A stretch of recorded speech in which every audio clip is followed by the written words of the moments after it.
안녕하십니까. 황태순TV의 황태순입니다. 2020년 12월 12일 오후입니다.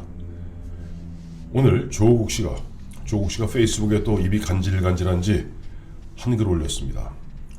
공수처는 누가 견제하나? 그건 멍청한 질문이다. 야당과 보수 언론이 퍼뜨리는 일종의 가짜뉴스다. 가로를 갈아닫고 뭐 그런 식으로 멍청한 질문이다 라고 이야기하면서 당연히 공수처 검사는 일반 검찰의 검사가 견제한다. 검사는 공수처 검사들 눈에 불을 켜고 쌍심지를 켜고라는 표현을 썼어요. 쌍심지를 켜고 공수처 검사들을 갖다가 이제 막 감시할 것이고, 또한 공수처 검사들도 눈을 부릅뜨고 검사를 갖다가 지켜볼 것이니 상호 견제가 되어서 서로 상호 견제가 되다 보니까 뭐 현관 외 예우, 전관 예우 같은 말이 다시는 나오지 않을 것이다 라고 이야기하고 있습니다. 물론 야당에서는 이 조국 씨의 이와 같은 이야기에 대해서 터무니없는 이야기다. 지금 우리가 문제를 제기하는 것은 공수처가 일반 검찰이 대통령이나 살아있는 권력의 비리에 대해서 수사에 착수했을 때 갖고 와. 그래서 그 수사를 유야 무야 시킬까, 그것을 걱정하는 것이지, 공수처 검사가 일탈을 하거나 비위를 저지르거나 그걸 갖다가 일반 검찰의 검사가 감시한다, 이것은 본질과 어긋나는 이야기다 라고 얘기했습니다. 근데 제 생각에는 조국 씨 말도 맞고 야당의 주장도 둘 다 맞습니다. 일단 공수처가요, 물론 괴물인 것만은 사실입니다. 대통령부터 시작해서 고위 공직자들, 특히 검사, 판사, 그리고 경무관급 이상 경찰, 심지어는 일반 장성급 군인까지를 갖다가 다 들여다보고 있고 이러면 수사할 수 있죠. 특히 그 중에서 검사와 판사와 경무관급 이상 경찰에 대해서는 기소까지 할 수 있습니다. 대략 그 대상이 한 8,000명 가까이가 공수처의 수사 대상이고, 그 중에 특히 검사와 판사와 그리고 경찰은 기소의 대상이기 때문에 사실 검사나 판사 그리고 경찰 같은 경우는 좀 이른바 오금이 저릴 수밖에 없죠. 또 게다가 앞서도 말씀드린 바와 같이 예를 들어서 대한민국의 엘리트 검사, 검찰의 검사가 고위 공직자의 그런 수사, 비근한 예로서 라임 옵티머스라든가, 또 이번에 보면은 문재인 대통령까지 개입되어 있는 월성 원전 1호기 수사라든가, 그다음에 현재 좀 재판 중에 있습니다만 미적미적하고 있죠. 울산시장 선거 부정, 이와 같은 부분에 대해서 공수처가 갖고 와, 그러면 우선적으로 갖다 줘야 됩니다. 그건 의무조항입니다. 그러니 아무리 검사가 열심히 수사해서 어느 정도 수사가 착수되어 있는 과정에서 덜렁 공수처에서 갖고 가서 뭉개버리면 참 보면 허망한 일이 될 수 있습니다. 그러나 대한민국 검찰을 그렇게 우습게 보면 안 됩니다. 대한민국 검찰의 검사 대략 2,200명입니다. 거기다 수사관까지 포함하고 검찰 가족 언필칭 10,000명의 검찰, 대한민국 검찰입니다. 이 10,000명의 대한민국 검찰을 우습게 보면 안 됩니다. 가장 엘리트 법조인들로 구성되어 있는 검찰이 지금 공수처 같은 경우는 처장, 차장, 그리고 수사검사, 공수처 검사까지 합쳐서 25명 이내로 하게 되어 있습니다. 대략 그러니까 검찰에 비해서 공수처 규모는 100분지 1 규모입니다. 거기다 지금 거의 6,000명, 7,000명에 달하는 검찰의 수사관이 있습니다만은 공수처 수사관은 40명 이내, 행정직원은 20명 이내, 도합 수사관과 행정직원을 다 합쳐야 60명 이내로 하게 되어 있습니다. 그러니까 공수처라는 게 공수처장, 차장, 공수처 검사, 수사관, 행정직원 포함해서 도합 85명을 넘지 못하도록 되어 있습니다. 정확히 그러니까 대한민국 검찰의 100분의 1이에요. 거기에다 대한민국 검찰의 검사들 최고 엘리트 법조인입니다. 예전에 사법고시를 붙었던, 또 현재 로스쿨을 나왔던 아주 성적이 우수한 그러한 아주 인재들로서 구성되어 있고, 또 대한민국 검찰의 수사관들은 정말 역량이 뛰어납니다. 그에 반해서 지금 공수처 같은 경우는 23명의 그 검사 중에서 절반 이상은 현직 검사가 아닌, 즉 나머지는 뭐 현직 검찰에서 이제 꾸어다 올 수 있습니다만, 나머지는 대략 한 23명 중에서 한 12, 서너 명, 한 15명까지 아마 민변 변호사들로 채울 겁니다. 역량이 게임이 안 되겠죠. 그러니까 우선 그런 측면이 있고, 대한민국의 검찰이 그동안 축적해온 노하우가 있습니다. 수사의 노하우. 이번에도 최근에 보시지 않았습니까? 지금 추미애 법무부 추미애 인사로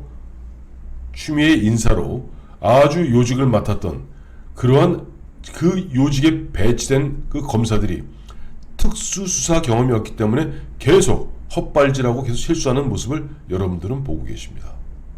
그러니 공수처 검사들, 또 공수처 처장 및 차장들, 괜히 의욕만 앞서 처음에는 좀 뭐 불끈불끈 하겠습니다만은, 결국 헌법기관이고 대한민국 헌법에 규정되어 있는 검찰총장, 그 총장을 중심으로 뭉쳐있는 검찰과 대한민국 헌법체계에 어디에도 속하지 않는, 어디에 사생하죠.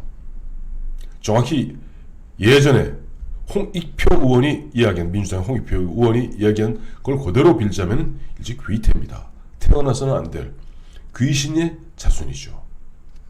그와 같은 공수처의 운명은 저는 그리 오래 갈 거라 보지는 않습니다.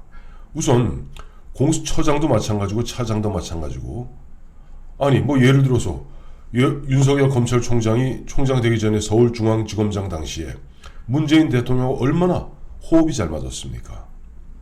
그러나 결국 윤석열 검찰총장도 본인의 이야기대로 사람한테 충성하는, 사람에게 충성하는 그런 검사가 아니었던 겁니다. 철저하게 법치주의자. 어떻게 보면 조금 뭐 격하게 얘기하는 사람들은 뭐 검찰주의자, 검사주의자. 어쨌든 간에 그 사람은 영원한 법조인이고 영원한 검찰맨이었던 겁니다. 그래서 보면은 윤석열 총장한테 호되게 되치기 당하는 것이 문재인 정부 아니었습니까? 그래서 윤석열 총장을 찍어 내려 하는 거 아닙니까? 근데 과연 공수처, 지금 문재인 대통령과 민주당 의원들, 특히 추미애 법무장관 같은 경우 희희낙낙하면서 온갖 야릇한 미소를 지어가면서 공수처 출범을 갖다가 축하하고 환영하고 있습니다만, 아마 그 공수처는 2022년 정권이 바뀌게 되면, 그 정권이 보수 정당이 되었던, 아니면 자기 내부에 뭐 극단적으로 이재명 씨가 대통령이 되었다 치십시다. 이재명 씨가 과연 이재명 대통령이 문재인 대통령 살려두겠습니까? 절대 안 살려두죠. 그렇게 당했는데, 아니 이재명 경기지사도 사람인데 그렇게 정치 보복당하고 핍박당했는데 그걸 놔두겠습니까? 그때 얼마나 고맙습니까? 검찰이 적당히 수사하도록 하고 그 사이에 다시 공수처로 하여금 수사를 갖고 오게 해서 완전히 문재인 대통령 일가를 갖다가 아마 패족의 멸문지화의 길로 몰아갈 가능성이 크다고 봐야 되겠죠. 원래 그렇습니다. 공수처는 지금은 임명권자인, 내년 새해 벽두에 출범할 공수처는 임명권자인 문재인 대통령한테 일시 충성하는 듯 모습 보이겠습니다만은 그 사람들도 다 그 나름 그래도 법조인입니다. 물론 민변 출신이라고 다 보면은 최강욱이라 추미애 같지는 않습니다. 그 중에 보면 정신 좀 박혀있는 사람들도 있고, 그런 가운데 가장 무서운 건 뭡니까? 자기들 다 합쳐야 85명밖에 안 되는 그 공수처를 갖다가 그보다 100배 많은 검찰이 늘 노려보고 있다는 겁니다. 언제든지 공수처 너 실수만 내라, 바로 뒤집어 엎을 겁니다. 실제 조국 씨가 예로 들었는 공수처법 25조에 따르면 공수처장은 공수처 검사가 어떤 비위 사실이 있다고 판단되었을 경우 대검에 통보하여 대검으로 하여금 수사하게 한다, 뭐 이런 대목인데, 과연 뭐 공수처장이 그렇게 하겠는가? 대한민국 그렇게 간단한 나라 아닙니다. 지금 당장은 지금 보면은 뭐 방송이다, 신문이다 모두 잡혀 있는 것 같습니다만, 그래도 그런 와중에도 KBS에서도 최근에 탁현민 뭐 문재인 대통령이 뭐 저탄소 탄소 감소해서 전국에 생방송되는 거기서 뭐 흑백의 칼라로 막 하나만 쇼를 하지 않았습니까? 그걸 바로 그래도 나름 KBS 노조가, 물론 노조가 세 개입니다만은 문제를 제기하고 나섭니다. 내부에는 항상 고발자가 있기 마련입니다. 그래서 지금 당장 공수처가, 지금 당장은 2021년 출범하게 되면 문재인 대통령에게 일단은 조금 호의적 자세를 보이겠습니다만 2022년에 정권이 바뀌고 났을 경우, 정권이 교대되었던 마찬가지입니다. 문재인 정부하에서 작품을 저질렀던 그런 사람들에 대해서 검찰은 가열차게 수사에 들어갈 것이고 공수처는 그걸 갖고 오라고 이야기할 겁니다. 일부는. 그러면 언론이 가만히 있겠습니까? 또 대한민국에 민변만 있는 게 아닙니다. 한변이 있습니다. 한변이 가만히 있겠습니까? 또 보면 정유구현 사자단만 있습니까? 사실 정유구현 사자단이죠. 불이죠. 그 외에도 양심적인 교수나 양심적인 종교인도 있습니다. 계속 문제를 제기했을 경우 85명의 공수처들 무슨 날고기는 재주가 있겠습니까? 결국 도도한 그 흐름 속에서 공수처는 문재인 대통령과 문재인 정부, 즉 전임 정부가 되어버린 문재인 정권을 갖다가 단죄하는데 가장 앞장서는 조직이 될 수밖에 없습니다. 그래서 참 역사의 아이러니입니다만은 길로틴을 만들었던 길로틴을 만들라고 지시했던 당시 프랑스 독재자 로베스피에르 다 길로틴에 의해서 형장의 이슬로 사라지고 만 거죠. 이번에 공수처라는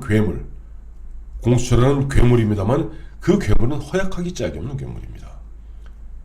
결국 국민들이 눈을 부릅뜨고 있는 가운데 85명의 공수처들이 아무리 날구기는 재주를 피워봐야 일단 검사나 판사한테 조금 어떻게 하는 듯 합니다만 조국 씨의 이대로 대한민국 2200명의 검사와 8000명의 검찰 직원들이 눈을 부릅뜨고 100대 1이라니까요. 100대 1이니까 100명 다 나올 필요도 없고 100명 중에서 50명만 나와도 50명이 저 공수처 검사 1명, 공수처 수사관 1명씩 50명이 들러붙으면은 당연히 재간이 없을 겁니다. 그리고 줄줄이 공수처 검사라고 뭐 구속 안 됩니까? 줄줄이 구속시키기 시작하면 공수처는 마치 박근혜 정부 시절에 만들어서 특별감찰관실과 같이 유명무실한 그런 조직이 되고 말 것입니다. 그리고 정권이 바뀌게 되면은 제일 먼저 해야 될 일 중에 하나가 바로 공수처를 없애는 일입니다. 그런데 저는 국민의힘, 지금 야당이 집권하게 됐을 때 절대 공수처를 안 없앨 겁니다. 왜? 만약에 지금 국민의힘에서 정권을 탈환해서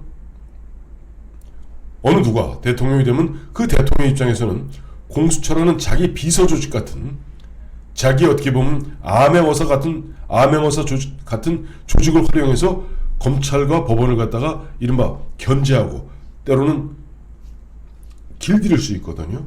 그 좋은 걸 왜 버립니까?